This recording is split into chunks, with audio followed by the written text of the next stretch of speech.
Hello students, so today we are going to continue our last lecture. In the last lecture, due to technical problem, I could not finish properly. So up to where I have already finished, I will be starting from there only. तो last class में जो हमने last किया था जहाँ तक, वहाँ से आपका यहाँ से कंटिन्यू हो रहा है. So last class में जो मैंने बता चुका, उसके बाद जो है हम लोग पढ़ रहे थे. In the last class we were studying about the basicity of amines. Basicity of एमिन्स मतलब एमिन की बेसिसिटी के बारे में हम पढ़ रहे थे. तो अब देखते हैं कि ये हमारे पास क्या है, RNH2 ग्रुप है. अगर हमारे पास देखो ये वाला जो है, this is for this, that is if R group is what, this is isopropyl group, that means CH3 and we have C and CH3 and H is 1 and then we have this NH2. अब ये group है ना. इसके लिए हम basicity देख रहे थे जो प्रीवियस क्लास में मैं डिस्कस कर रहा. तो इसके केस में क्या हो जाएगा, इनकी अगर बेसिसिटी का ऑर्डर देखें तो ये सबसे ज्यादा बेसिक हो जाएगा RNH2, देन अमोनिया. देखिए RNH2 then ammonia then R2 कहने का मतलब जैसे ये N है, यहाँ पर आपका आइसोप्रोपाइल ग्रुप यहाँ पर अटैच रहेगा, that is C and CH3 and CH3 and H. देखिए ये हो गया एक, यानी कि ये पहला वाला ये कंपाउंड है, this is the first compound. और ये इसके बाद अमोनिया हो गया, then R2NH. What does it mean? It mean we have one more CH3 and H is over there and one H is there. तो अब इनको देखने से क्या होता है ना, ये काफी, ये क्या है, बल्की ग्रुप है. ये लोग बल्की ग्रुप है, इनके कंपेयर में ये स्टेरिक हिंड्रेंस बहुत ज्यादा प्ले करते हैं. और इस स्टेरिक हिंड्रेंस की वजह से, यहाँ पर स्टेरिक हिंड्रेंस बड़े बड़े बल्की ग्रुप होने की वजह से, इनका जो लोन पेयर है, the lone pair of this particular nitrogen atom is not that much preferable for the donation, that it is not that much available for the donation. That is why this is the order of the basicity of the particular amine. I hope you are getting. In this case you can see यहाँ पर हमारे पास तीन तीन isopropyl group आ गए. इसमें क्या है, तीन तीन आइसोप्रोपाइल ग्रुप है. अब तीन आइसोप्रोपाइल ग्रुप आ जाएंगे, यानी कि अब देखिए यहाँ तक देख लिए, ये सेकेंड वाला कंडीशन अपना हो गया. Then just look for this. In this case another hydrogen is also being replaced and we have isopropyl group, that is CH3 group, and we have CH3 group. And in this case if you see, it is such a large bulky group, it is also a bulky group. अब इनके case में क्या होगा, इनका जो lone pair है, this lone pair cannot be donated because of the steric reason. So this will be the order of basicity in case of isopropyl group when we have attached with the amine. So this is the order of the basicity. Next one is, for next if we see, I hope आपको ये वाला समझ में आ गया होगा. इसमें हमने क्या बताया, जितना ज्यादा स्टेरिक, सारे क्या है, स्टेरिक फैक्टर के वजह से ऐसा हो रहा है. अब देखिए इस वाले का ऑर्डर देखना है, ठीक है. तो इसमें आपको क्या दिखा, 1 डिग्री है ना, 1 डिग्री अमीन हो गया. देन नॉर्मल जो अपना अमोनिया है, then 2 degree and then 3 degree. 3 degree least basic है इसके केस में, ठीक है. आइए और आगे वाला देखते हैं. Next we have what, this. अगर हमारे पास आइस मतलब क्या हो गया, ये टर्सरी ब्यूटाइल ग्रुप अगर आ जाता है इसमें नाइट्रोजन के साथ, यानी कि ये देखिए यहाँ पर इसका अगर मैं स्ट्रक्चर बनाऊं, the structure of this very particular compound will be what, and we have H and we have what, tertiary butyl group, CH3 and CH3. This what, this is a large group. Tertiary butyl group is a very bulky group. So in case of bulkiness, as the bulkiness increases with the nitrogen atom, it will be less available for the donation, its electron will be less available for donation. So this is the order for this particular order है. This is the order for the particular compound, है ना. ये हो गया अपना order. ये तो आप इस तरह से समझ सकते हैं. हम लोग क्या पढ़ रहे थे, इंडक्टिव इफेक्ट के बारे में मैं बता रहा था. I was telling you about the inductive effect and their application. मैं इंडक्टिव इफेक्ट का आपको एप्लीकेशन बता रहा था. तो अब देखते हैं, इससे आगे हम देखते हैं, ठीक है. ये आई होप आपको समझ में आ गया होगा. अगर आपके पास टर्सरी ब्यूटाइल ग्रुप अगर साइड में होगा तो ये आपका ऑर्डर हो जाएगा. टर्सरी ब्यूटाइल में अमोनिया सबसे ज्यादा बेसिक होगा, और उसके बाद 1 degree amine, then 2 degree, then 3 degree, then 3 degree. आपको इसको ऐसे ही याद रखना है, सो दैट कि आपका जो भी प्रॉब्लम है आप डायरेक्ट इसको ऐसे बना सकते हो, ठीक है. तो अब यहाँ से हमने क्या सीखा कि इंडक्टिव इफेक्ट का किस तरह से हम एप्लीकेशन कर सकते हैं। We have already learn about the application of inductive effect. अब हम देखते हैं इनका यूज करेंगे, इंडक्टिव इफेक्ट का इस्तेमाल करेंगे to predict the stability of carbocation also, यानी कि कार्बोकेटाइन की स्टेबिलिटी की भी बात करते हैं। कार्बोकेटाइन, तो सबसे पहले हम देखते हैं व्हाट इज कार्बोकेटाइन। कार्बोकेटाइन क्या होता है, जैसे हमारे पास ये कार्बन है, कार्बन पर हमारे पास एक्स, वाई और जेड और बी, लेट अस सपोज करो ऐसा ग्रुप है, ठीक है। अब ये जो है, अगर ये मोर इलेक्ट्रोनेगेटिव एटम है बी कार्बन के कंपेयर में, if the electronegativity of B is more than that of carbon, in that case what will happen, that B will take both the electron, shared electron, and it will be generated as carbocation. This is carbocation and plus B negative will be generated. तो ये अपना क्या हो गया, carbocation. अगर carbocation की बात करें तो इसका हाइब्रिडाइजेशन क्या हो रहा है, this is sp2 hybridize, it is sp2 hybridize, क्योंकि मैंने हाइब्रिडाइजेशन ऑलरेडी आपको बताया कैसे देखते हैं हाइब्रिडाइजेशन, उसके बारे में मैंने ऑलरेडी आपको बता चुका है कि आप क्या करते हो, सिग्मा और पाई काउंट करते हो, सिग्मा बॉन्ड काउंट करते हो, है ना। सिग्मा जितना आता है, अगर 4 सिग्मा आ रहा है तो वी कॉल इट sp3। तो यहाँ पर सिग्मा कितना 1 2 3, तो ये हो जाएगा sp2। सबसे पहली बात इसका देखते हैं स्ट्रक्चर, है ना। ये जो स्ट्रक्चर है, the structure of carbocation is trigonal planar structure. इनका जो स्ट्रक्चर होता है क्या है, ट्राइगोनल प्लेनर स्ट्रक्चर होता है, और इनके पास ये एक पी ऑर्बिटल वैकेंट होता है। तो ये हमारा क्या हो गया, कार्बोकेटाइन। तो सबसे पहली बात क्या हो गया, इनका हाइब्रिडाइजेशन क्या होता है, sp2 होता है, और इनका जो स्ट्रक्चर होता है ट्राइगोनल प्लेनर होता है, ट्राइगोनल और planar. This is the structure of this particular intermediate. अब यहाँ पर हम बात करते हैं, अब देखिए नंबर ऑफ इलेक्ट्रॉन कितने हैं इसमें, हाउ कैन यू काउंट, यानी कि अगर बॉन्डेड पेयर इलेक्ट्रॉन देखें तो ये ऑक्टेट से क्या हो रहा है, कम हो रहा है। This is an electron deficient species, यानी कि यहाँ पर कितना 2 इलेक्ट्रॉन, यहाँ पर क्या आपका 2 इलेक्ट्रॉन, यहाँ पर आपका 2 इलेक्ट्रॉन, तो कितने 6 इलेक्ट्रॉन स्पीसीज है, इसमें कितना है 6 electron, which is less than octet. और अगर ऑक्टेट से अपना कम होगा, जब ऑक्टेट से कम होगा तो हम इसको क्या बोलेंगे, ये इलेक्ट्रॉन डेफिशिएंट हो गया। तो इलेक्ट्रॉन डेफिशिएंट स्पीसीज कब स्टेबल होगा, इलेक्ट्रॉन डेफिशिएंट स्पीसीज को स्टेबल होने के लिए हमें क्या करना पड़ेगा, उसको इलेक्ट्रॉन देना पड़ेगा।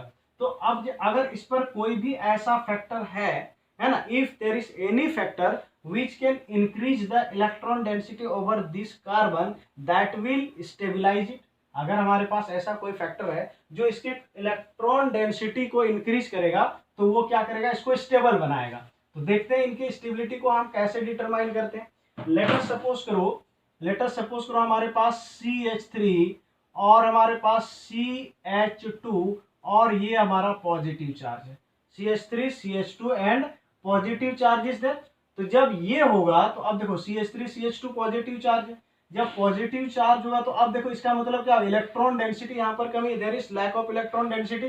सो methyl group is acting as what, electron pushing group और electron releasing group. Methyl group is acting as electron releasing group. तो ये मिथाइल ग्रुप क्या कर रहा है, इसमें जो भी इलेक्ट्रॉन की कमी थी वो उसको बढ़ा रहा है ना। सिमिलरली अगर हमारे पास CH3H और हमारे पास अगर कैटायन, तो यहाँ पर देखिए दो ओर से इसको क्या कर रहा है, इलेक्ट्रॉन इसका भरपाई कर रहा है, इसको इलेक्ट्रॉन दे रहा है दो तरह से। सिमिलरली अगर हमारे पास है CH3 और CH3 और अगर कैटायन है, तो you can see here 3 direction से इलेक्ट्रॉन डेंसिटी को बढ़ाने की कोशिश कर रहा है। क्योंकि मैंने जो आपको बताया था कि इंडक्टिव इफेक्ट में कुछ होते हैं प्लस आई इफेक्ट और माइनस आई इफेक्ट। जो प्लस आई ग्रुप होते हैं, प्लस आई ग्रुप क्या करते हैं, कैटायन की जिनको इलेक्ट्रॉन की कमी होती है उनकी स्टेबिलिटी को इंक्रीज करते हैं। तो ये आपका ऑर्डर हो जाएगा। इन जनरल क्या होता है, दिस इज क्या 1 डिग्री, है ना। ये 1 डिग्री कैसे हुआ, जिस कार्बन को हम देखते हैं उसको देखना है कि वो डायरेक्टली कितने कार्बन एटम से अटैच्ड है। Just look for the number of carbon atom which are directly attached with the carbon which you are investigating.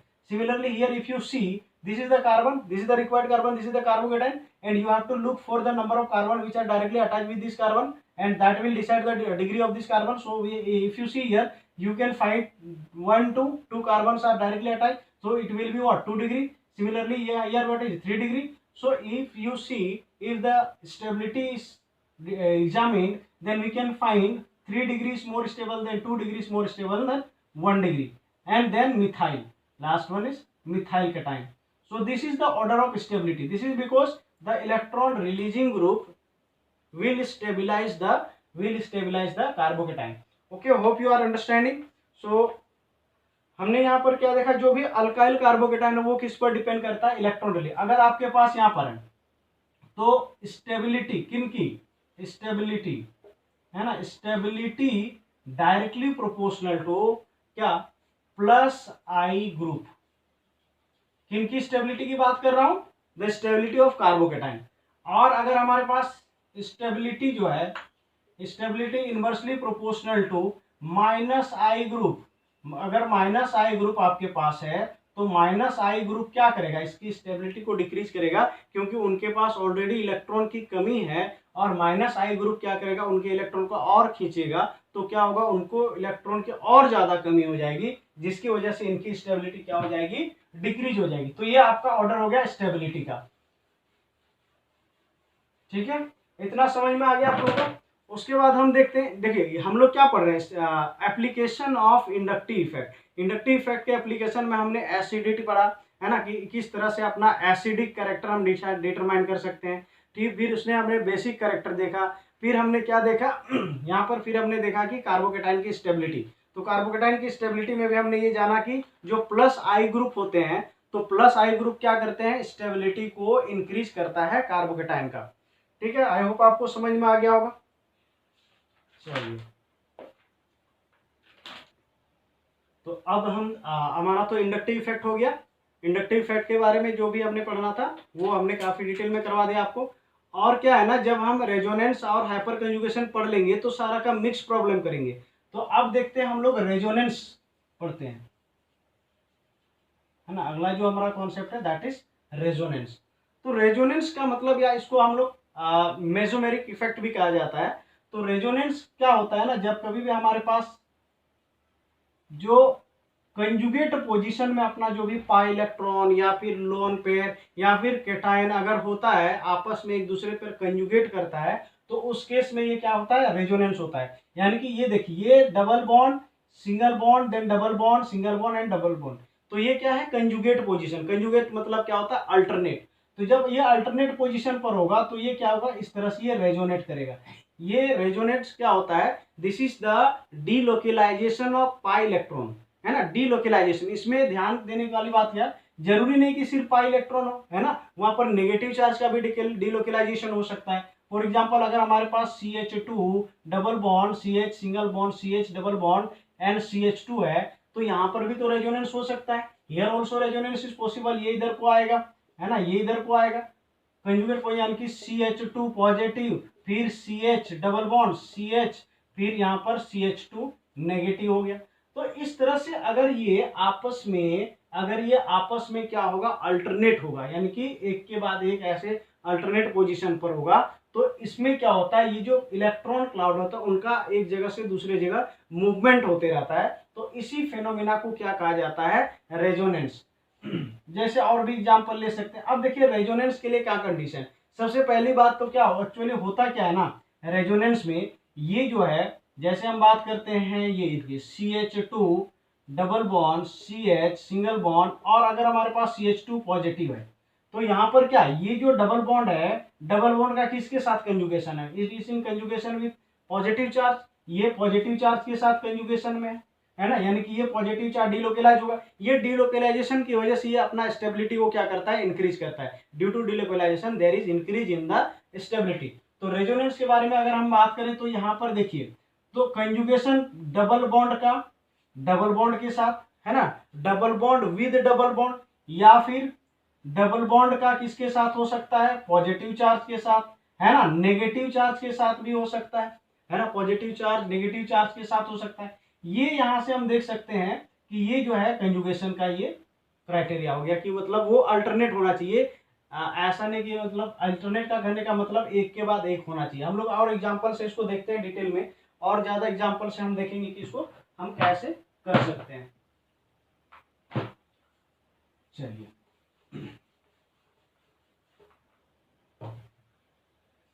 जैसे हम एग्जांपल लेते हैं,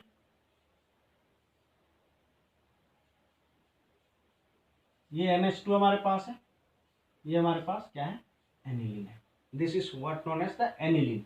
अब यहाँ पर देखते हैं कि अगर आप एक चीज ध्यान में रखना, अगर हमारे पास जो रिंग के केस में मैं बता रहा हूं, अगर रिंग से अटैच एटम पर अगर लोन पेयर हो, है ना, रिंग से अटैच है, ये nitrogen is attach with the ring, और रिंग से अटैच एटम पर अगर लोन पेयर हो तो वो शो करेगा प्लस आर के जैसे। ऐसे अभी मैं बताऊंगा प्लस आर माइनस आर क्या होता है।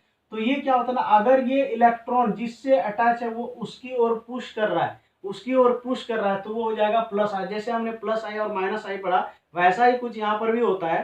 तो यहाँ पर क्या होता है, ये इलेक्ट्रॉन पेयर को देखिए, पाई इलेक्ट्रॉन यहाँ पर इसकी ओर पुश किया, अब जैसे ये इलेक्ट्रॉन यहाँ को आया तो अब क्या होगा, ये जो है ये पाई बॉन्ड, अब देखिए यहाँ पर इसकी देखिए एक बॉन्ड, दो बॉन्ड, तीन और चार, ऑलरेडी चार बॉन्ड है।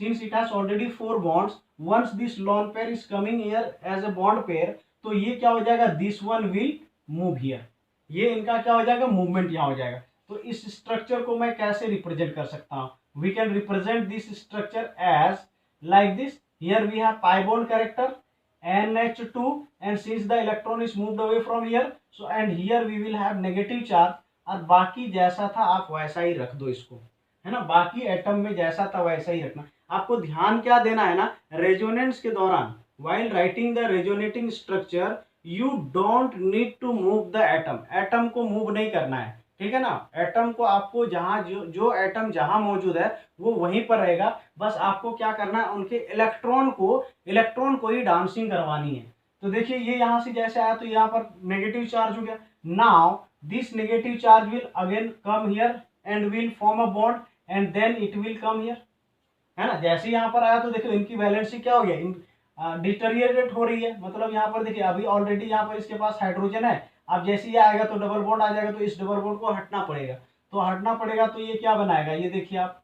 ये NH2 पॉजिटिव, और यहाँ पर आपका डबल बॉन्ड करेक्टर आ चुका है, सीधा डबल बॉन्ड करेक्टर। अब यहाँ पर क्या आ गया, here is the negative charge, अब यहाँ डबल बॉन्ड आ गया, ये डबल बॉन्ड आ गया, hope you are getting it.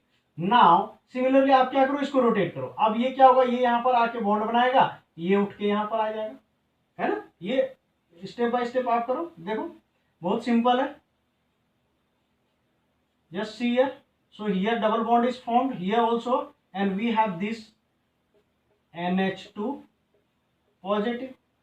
अब देखिए तो ये जो है अब क्या होगा, फाइनली फिर से ये वापस यहाँ आएगा और ये फिर से इस पे चला जाएगा नाइट्रोजन पर, है ना। तो आपको फाइनली क्या स्ट्रक्चर मिला, finally you will get the structure NH2 double bond double bond double bond, ये आपको स्ट्रक्चर मिला। तो यहां से हमें क्या पता चला, ये जो आपने डिफरेंट स्ट्रक्चर लिखा जिसमें हमने एटम को कहीं मूव नहीं किया, इसमें क्या होता है, हर एक एटम का हमने कोशिश किया ऑक्टेट कंप्लीट करा, ठीक है। तो हर एक एटम का यहाँ पर देखना ऑक्टेट कंप्लीट है। रेजोनेंस स्ट्रक्चर लिखने के दौरान आपको ध्यान में रखना है कि ऑक्टेट गड़बड़ नहीं होना चाहिए। तो यहाँ से हमें क्या पता चला कि यहाँ ऑक्टेट भी कंप्लीट है। ये जो है ये इस तरह से हमने डिफरेंट स्ट्रक्चर बनाया, इनको रेजोनेटिंग स्ट्रक्चर करते हैं। और जैसे आप बेंजीन की बात करोगे तो बेंजीन में क्या होगा, बेंजीन में ये है ना डबल बॉन्ड, तो ये यहाँ पर आएगा, ये यहाँ आएगा, ये आएगा, यही तो, ठीक है। तो नंबर ऑफ, कभी कभी बोलते हैं ना नंबर ऑफ रेजोनेटिंग स्ट्रक्चर, है ना। नंबर ऑफ रेजोनेटिंग स्ट्रक्चर कैसे निकालेंगे, जितना नंबर ऑफ कंजुगेट पोजीशन हो, number of resonating structure will be equal to the number of conjugate position, will be equal to number of conjugate position, this will be equal to the number of conjugate position. Number of conjugate position का मतलब क्या होगा, अगर आप इसको देखते हो, है ना, इसमें देखिए तो नंबर ऑफ कंजुगेट पोजीशन कितना हो गया, 1 2 3 और एक ये लॉन पेयर, ये भी तो कंजुगेशन में है। तो इसका जो रेजोनेटिंग स्ट्रक्चर बनेगा वो 4 resonating structure, it will have 4 resonating structure. जितना कंजुगेट पोजीशन होगा उतना रेजोनेटिंग स्ट्रक्चर होगा। तो आई होप आपको समझ में आ गया। देखिए इसको अब देखिए, है ना, ये जैसे हमने समझा दिया, फिर आगे चलते हैं, है ना, ऐसे ही और भी कंपाउंड करें। तो यहाँ पर एक चीज और ध्यान देना, क्योंकि यहाँ पर जो है here you can see since the lone pair और the electron pair is coming towards the ring, और रिंग पर आने पर देखिए आप इनका इस्तेमाल होगा जब हम लोग इलेक्ट्रोफिलिक एडिशन रिएक्शन पढ़ेंगे, सब्स्टिट्यूशन रिएक्शन पढ़ेंगे, उसमें इसका काफी यूज होगा। आपको डिफरेंट रिएक्टेंट देगा और कहेगा कि इसका ऑर्थो ऑर्थो वाला ज़्यादा स्टेबल होगा या मेटा वाला होगा, तो वो उनके इसके अकॉर्डिंग आप डिसाइड कर सकते हैं कौन सा प्रोडक्ट ज़्यादा डोमिनेट करता है। यानी कि ऑर्थो और पैरा पोजिशन पर कहते हैं एक्टिवेट हो गया, डीएक्टिवेट हो गया, वो सारी चीज़ें यहाँ से हम सीखेंगे। तो अब देखते हैं क्या हुआ ना, जैसे आप ये कर रहे हो, अगर आप इस ग्रुप के ले लेते हैं, लेट अस सपोज मैंने इस ग्रुप को ले लिया, अब इस ग्रुप के रिस्पेक्ट में, है ना, इस ग्रुप के रिस्पेक्ट में ये और ये पोजीशन, इनको कहते हैं ऑर्थो।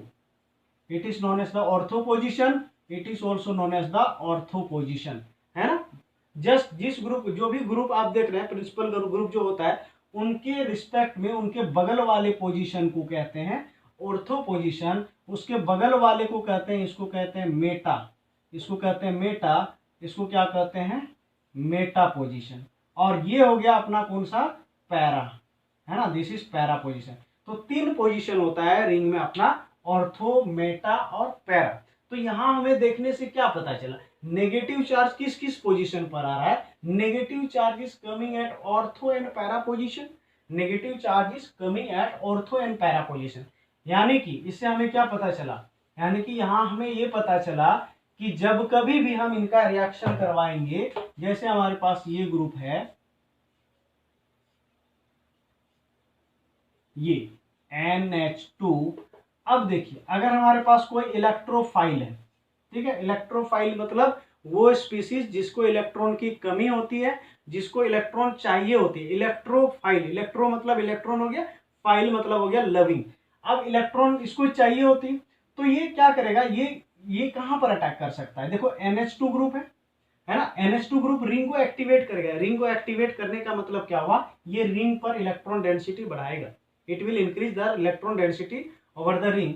अब जब इलेक्ट्रॉन डेंसिटी बढ़ाएगा तो कौन कौन से पोजीशन में बढ़ाएगा, यहां पर बढ़ाएगा, है ना, यहां पर बढ़ा रहा है और यहाँ पे, ये 3 पोजीशन पर। अभी जो रेजोनेटिंग स्ट्रक्चर हमने देखा उसके अकॉर्डिंग अपना जो नेगेटिव चार्ज है, negative charge is coming at ortho and para position, that means that ये जो ई पॉजिटिव वाला जब इसके साथ रिएक्शन करवाएंगे, या तो यहां पर अटैक करेगा या तो यहां पर अटैक करेगा, ये और ये दोनों पोजीशन तो equivalent position, these are 2 equivalent position, either here और here, both are same.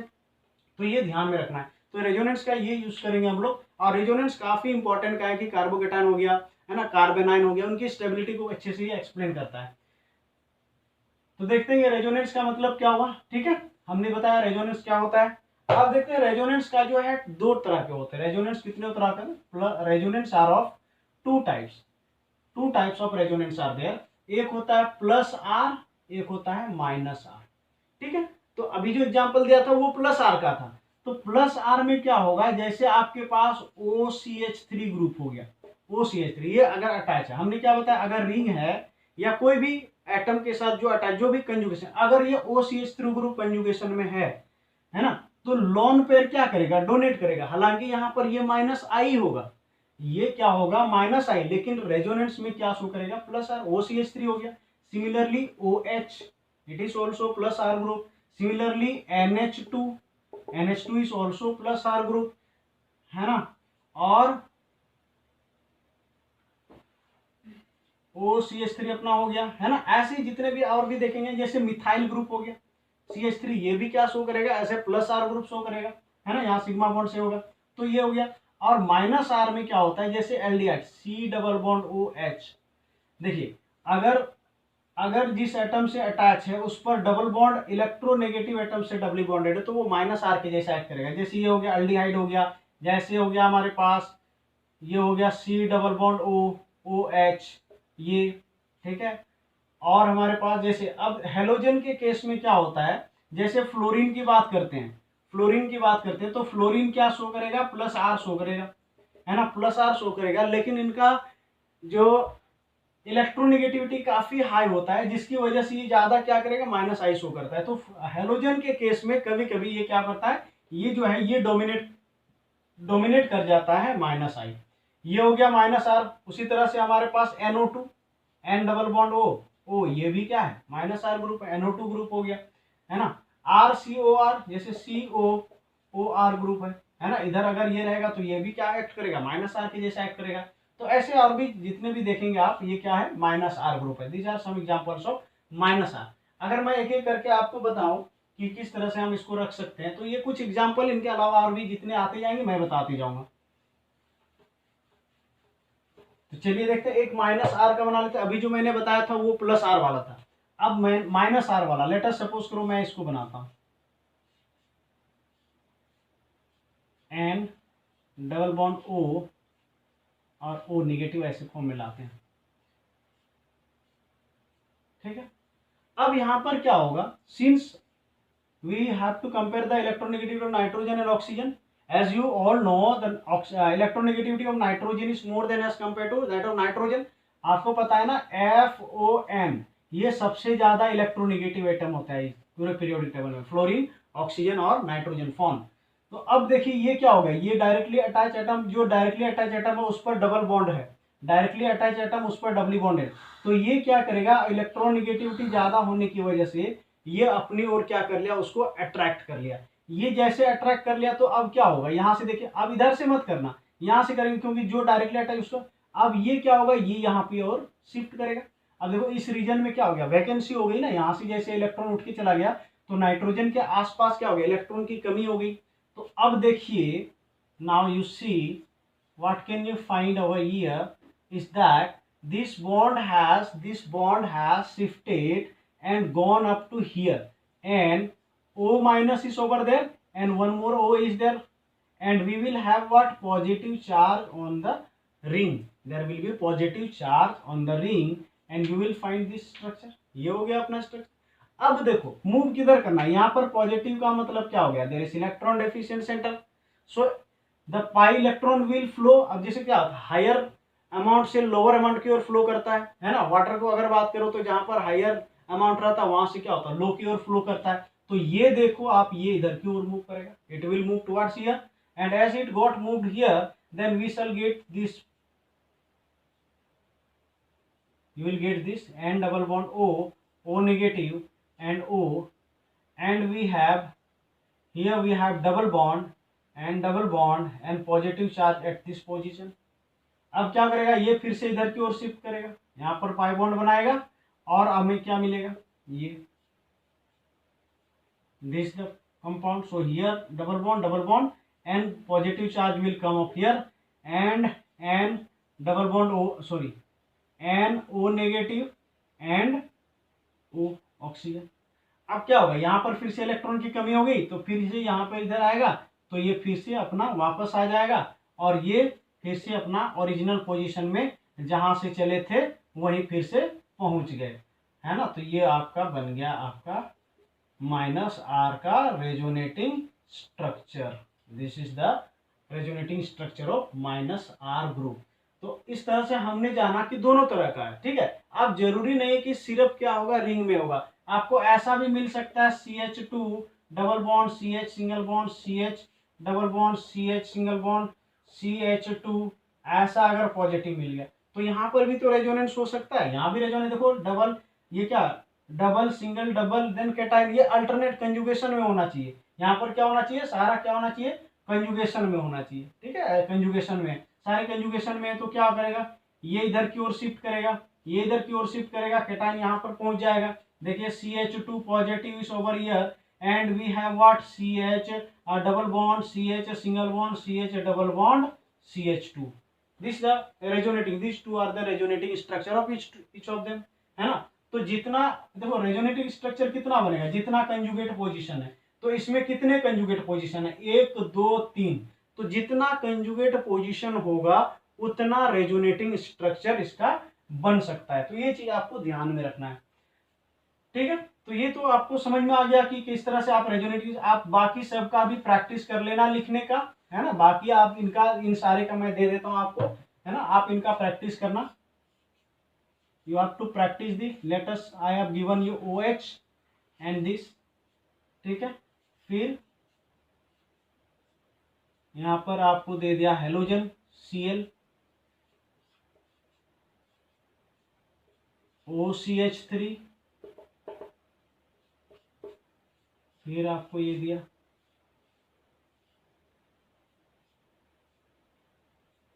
C double bond OH। सारे का एक एक करके आप प्रैक्टिस करना, सारे को एक एक बार ड्रॉ करना। C डबल बॉन्ड OH, ठीक है। ये सारी चीज को आपको ड्रॉ करनी है, ठीक है ना। ये इसको देख लीजिएगा।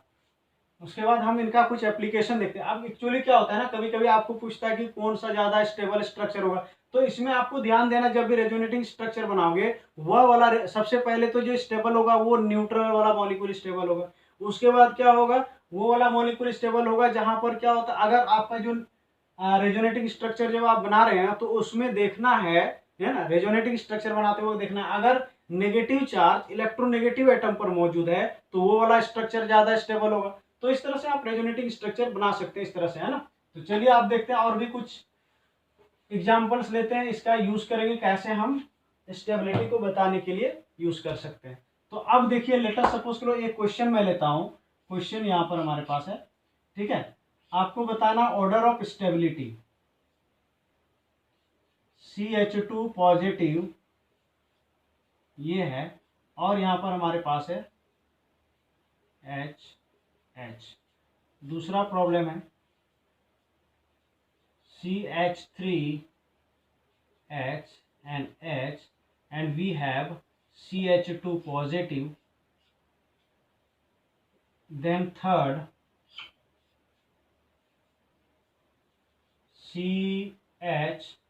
CH3 and CH3 and CH2 positive, और एक और ले लेते हैं CH2 पॉजिटिव एंड CH3 और CH3। ये चार हैं, आपको कंपेयर करना है stability of carbocation 1 2 3 and then 4। You have to compare the stability of this carbocation. तो आपको डिक्रीजिंग ऑर्डर में बताना है, यानी कि सबसे ज्यादा जो स्टेबल है उनको सबसे पहले, यानी कि सबसे ज्यादा स्टेबल जो है। तो अगर हम इसकी बात करते हैं तो देखिए इनका स्टेबिलिटी हम कैसे डिटरमाइन करते हैं।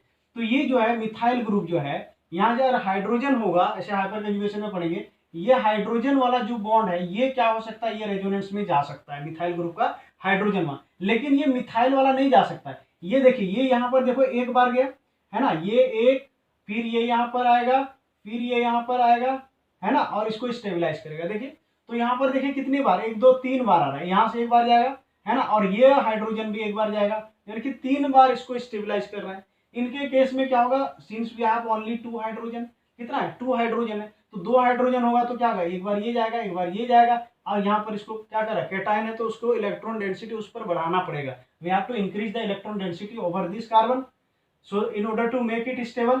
सिमिलरली यहाँ पर अगर हम बात करें तो क्या, एक ही हाइड्रोजन है, यानी कि एक ही हाइड्रोजन यहाँ तक जाएगा और उसको स्टेबलाइज करेगा। इसमें तो एक भी हाइड्रोजन नहीं है ना। हालांकि प्लस आई की बात करते हैं तो प्लस आई तो यहाँ पर है, लेकिन जो रेजोनेंस जो हो रहा है, रेजोनेंस नहीं हो रहा है।